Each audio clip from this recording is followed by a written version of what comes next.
So in this video, we're going to talk about a Jshell, which is a REPL or read eval print loop for Java. Okay.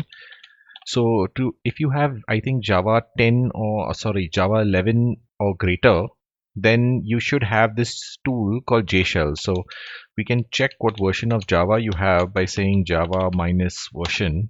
And if it says anything greater than 11, you should be able to use a tool called Jshell, right? Now, a REPL is a really cool tool to allow you to kind of quickly try out things, right? But to kind of use a REPL in a better way, uh, um, we will also learn another language feature of Java, which is called a var, or basically infer data typing, right? So normally when you create a value or variable in Java, you say int a equals 1, right? Now, what I haven't mentioned so far is that there's another way to create a variable, right? So to do that in Java, you say var let's say b equals 3, right? Now, what is the data type of b? That depends on what happens on the right hand side of this equal to sign. 3, as we had learned much earlier, is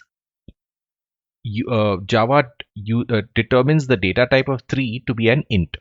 Therefore, b will also be an int, right? And you can then use all the features of ints that you would normally use with this variable b. But this thing actually allows you to create variables using a much shorter syntax, right? So essentially it makes reading code a little bit easier, right? So what I would do is, for example, instead of saying string s1 equals abc, right, you could just say var s1 equals abc. So I could say s2 rather, right? So now that you have this easier way to create variables, right, it's much easier to play at the REPL and to do certain things. So let's say, for example, I mean, just sort of curiosity, you were trying to make a simple interest calculator, right? And you know that the formula for simple interest is principal into number of years into rate of interest, right? So we could say var p for principal equals, let's say, 100, right? Var n, which is, let's say, 2 years, and var r, which is basically rate of interest, which is, let's say, 10%. So 10% is literally 10 by 100, right? So what I'm going to do here is I'm going to say 10 100.0 because I want the right value of 0.1. Okay, if I had said r is equal to 10 by 100, we would get it as 0.0, which is not what we want. So one of them has to be a decimal number or a floating point number. We've learned this earlier as well. So r is this, right? Now I could say var simple interest is p into n into r, right, which is 20. And if I had 100, if I was investing 100, so for example, if I said p was 100, to calculate the value I would get after 2 years, right, is essentially just p plus simple interest, right? Now, another thing which is very cool in REPL is basically you have tab completion. So in this thing, about you have tab completion and you have history. So if I hit the up arrow key, I can actually get to any of the previous statements that I've typed, right? And not only now, but in the history of the REPL that I've been using it. So actually you can see there were things I was trying before this video started much earlier, right? So it gives you the whole history. Also, when I said p plus, all I had to do was just type sim and tab key, and it actually completes the variable name. So this makes exploratory programming much easier in Java now. Earlier, what you had to do the same example was you would have to open your IDE, right? You would have to say int p equals 100, you would have to say int n equals 2, you would have to say double r equals 0 dot or rather 10%, which is 10 by 100.0, right? This is what you would have to do earlier, and then you would say double simple interest equals p into n into r, right? And then you could print this out. So you could say si equals simple interest, right? And this is fine, nothing is wrong here. I mean, the only issue is to do something like this when, let's say for example, you didn't know the formula was p into n into r, right? To have to write code in an IDE sometimes is a bit of overkill, right? So in this case, all you would do is, let's say for example, you knew you didn't know about the formula, right?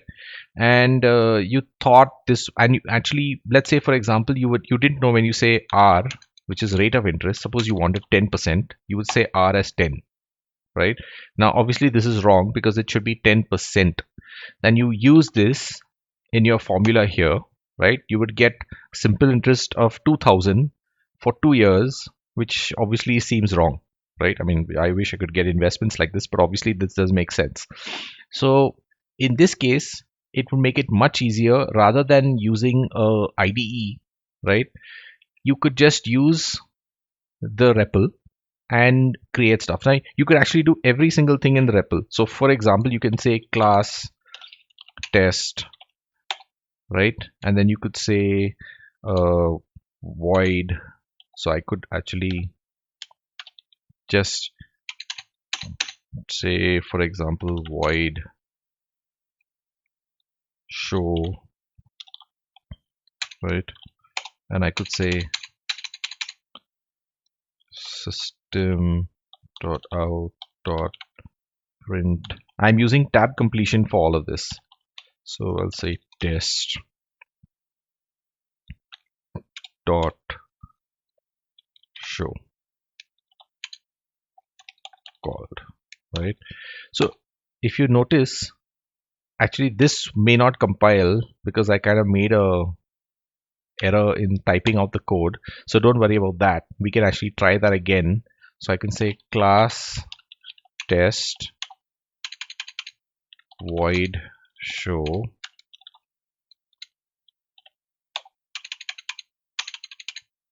and then I'm just gonna copy this stuff just to save time. Or I could have hit the up arrow key and sort of just copy this stuff here, right? So this and this, right? So again, it's telling me, so the reason I'm showing you these errors is this REPL will actually give you the same kind of errors that you would get when you were typing it out at the IDE, right? Like here, I forgot to put the semicolon. So it also helps you, right? So if you were to do it finally, let's say correctly, void show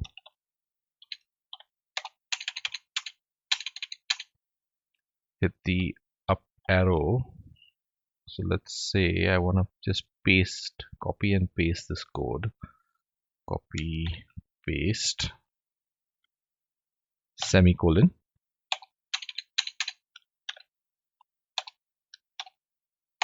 Right? And now you say, see it here, it says clearly created class test. Okay. So now you can actually say new test dot, and if you hit the tab, it'll complete it, right? So it'll in fact write out your method for you. It'll basically print out the string that you're outputting here, right? So here you can actually even create arrays, for example. So you could say int, sorry, a equals 1 comma 2 comma 3, right? And a is a variable of an array, right? Here I could now then do a for each loop. So I could say for, and I could use var I colon a, sorry,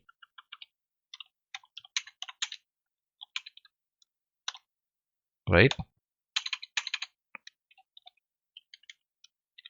system.out.println I semicolon, and there you go, right? I could even do this with var, so I could say var x equals, so let's try it out with the literal syntax, 1.4 2.3, right? And you get an error, right? Because here it cannot infer the data type of x. So in this case, what you would have to do is you would have to say new double array and then do it this way, right? So because you've given the new expression here and the type of the variable, which is double, Java can naturally now refer to x as this. So in fact, I could do the same thing that I did with the for, but instead of a, I'll say x, right? And I get the values printed out here. So this is how you use the REPL, right? To exit from it, it's simple, Control D in Linux, and in Windows, you'll have to just check. Either you can do that or you can say exit. I wonder whether exit works here. We can try it out. Let's say exit. Okay, exit doesn't work. Quit. No, quit doesn't work. Let's say help. And I wonder whether this gives us a way to, okay, so / exit, right? And that exits. So you can actually get help from the REPL itself, which is help commands in the REPL. And then you can actually go through some of these things here, which basically give you, some sort of help that you want. So I think now in Java in 2020, it should be that you should be able to use this REPL to kind of do a lot of exploratory programming. And maybe this might actually kind of help you in learning Java as well. Okay, so a lot of the things we typed in the IDE we could actually do in this REPL. So I hope you guys sort of actually also start using this REPL. So that's it for this video. See you in the next one. Thank you.